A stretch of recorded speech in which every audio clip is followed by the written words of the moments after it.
I wanted to try it too. I've never battled like this. Everybody afterwards was like, I've never seen you battle like this. I've never seen me battle like this either. But I wanted to try. I wanted to be a little bit more playful in a way, you know. It's just a battle. In the end, it's not to be taken too seriously in real life what you do there. But it's especially against someone like Gilu, I have to push like that because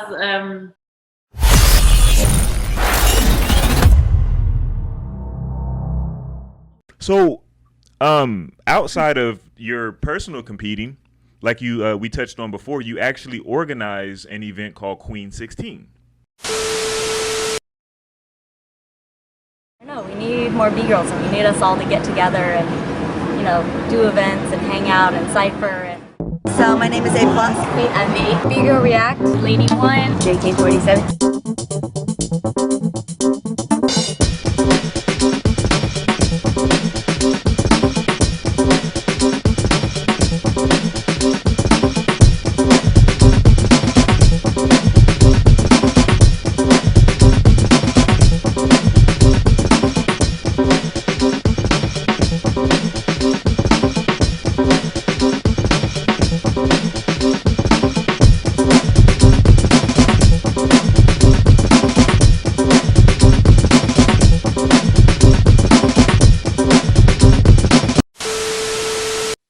So, why did you start organizing Queen 16, and what is the purpose of that event?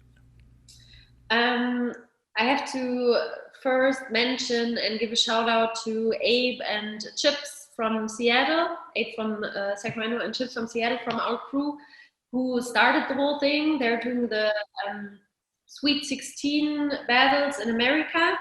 It's like these different events where they start kind of pre-battles like Northwest Sweet 16, Southwest Sweet 16, and so on, and then having the big Sweet 16 final in the end. And at some point they decided to do a B-Girl version in Seattle for a couple of years, and the B-Girl market in the States just wasn't as ready for it as they had hoped. So they always had to bring people from Europe or from Asia, from farther away there to compete, and that made it a little bit difficult. So at some point Abe had the idea just to transfer it to Europe and try it there, and that's what we did, and did the first years in Leipzig, my hometown, and we did the first 4 or 5 editions there, 4 editions. And yeah, that's basically just how we did it. And Abe kind of forced me into it. I was super scared. It was the first event I ever organized, and I kept pushing back. I was like, no, I'm not going to organize it. I've never done an event. I'm not going to organize the Queen 16. Are you crazy? Right.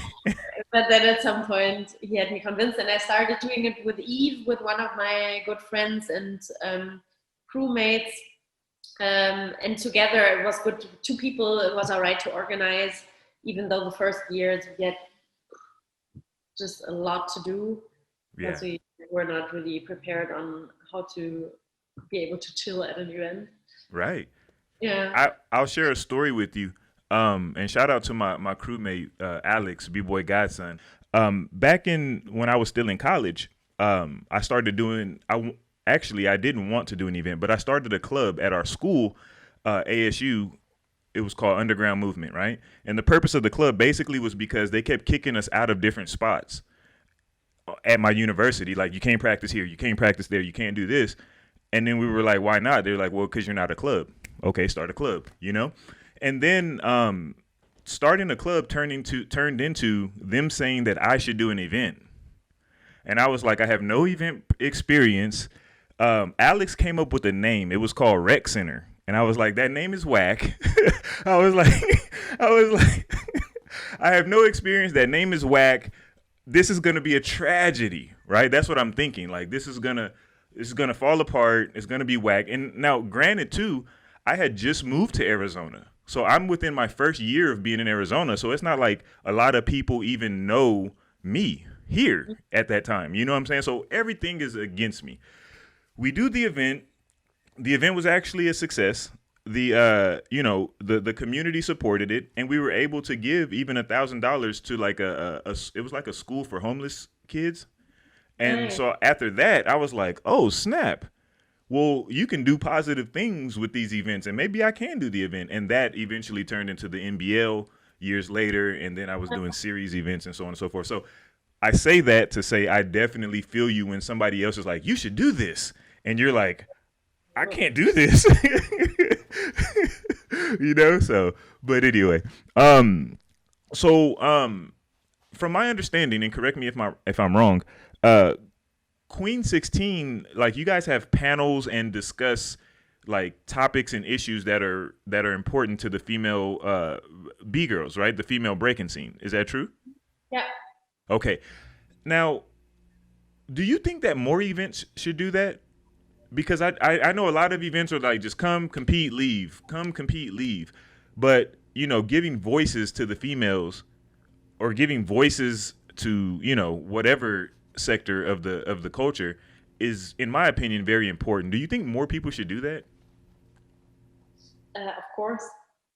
Otherwise, otherwise we wouldn't do our event that way. For us, it's a very special way of growing an event, and even though I really enjoyed the Queen 16 and the Sweet 16 in the States, it's also basically just a competition.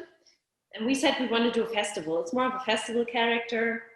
We have a whole weekend, and our approach is to just create a family vibe, to really exchange with each other. And we tell all the competitors always, please try and come the whole weekend so we can get to know each other, so we can exchange.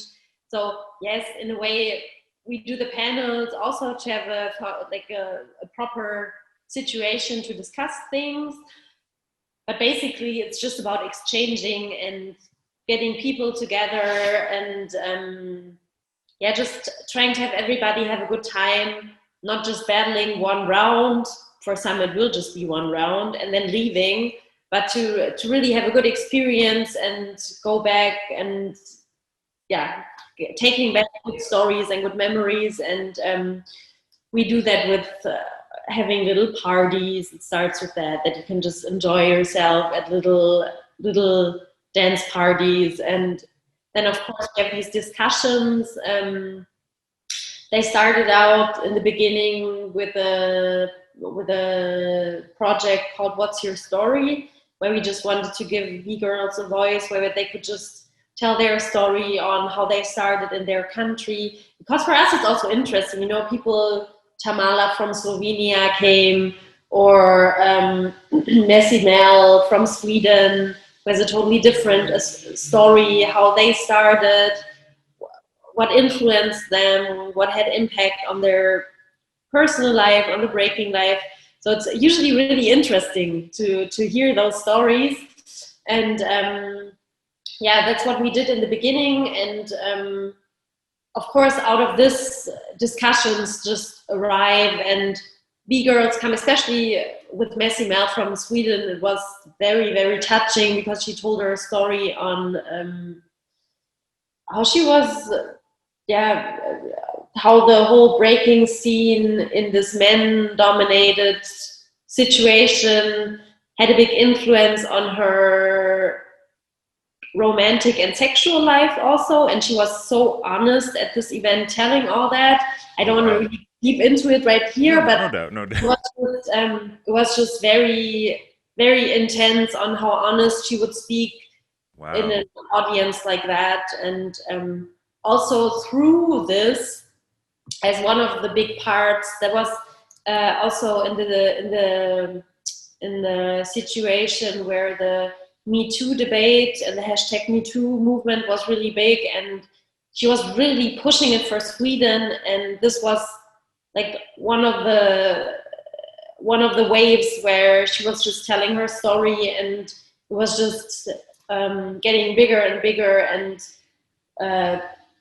B-girls and female dancers were talking more about this whole situation that's going on in a lot of places. And that was just that was really really touching and emotional, having this being part of something that is just supposed to be a B-girl competition, and then you have this in there, where people just really get personal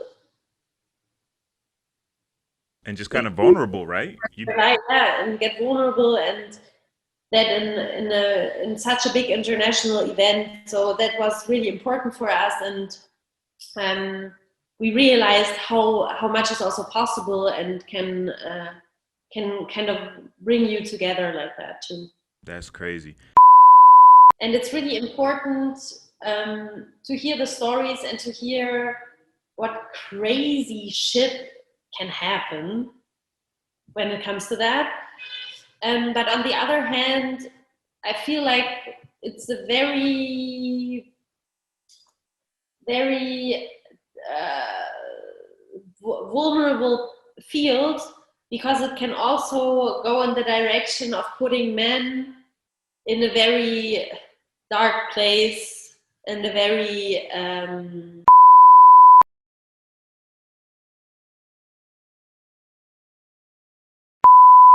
For more quality content from Beyond the Cypher with Illskillz, don't forget to press the like and subscribe buttons. Also, feel free to follow us on Facebook and Instagram at Beyond the Cypher. Let us know how we're doing in the comment section, and to make sure you don't miss anything from the channel, smash that notification bell. We appreciate the love and support. Peace. Until the next episode.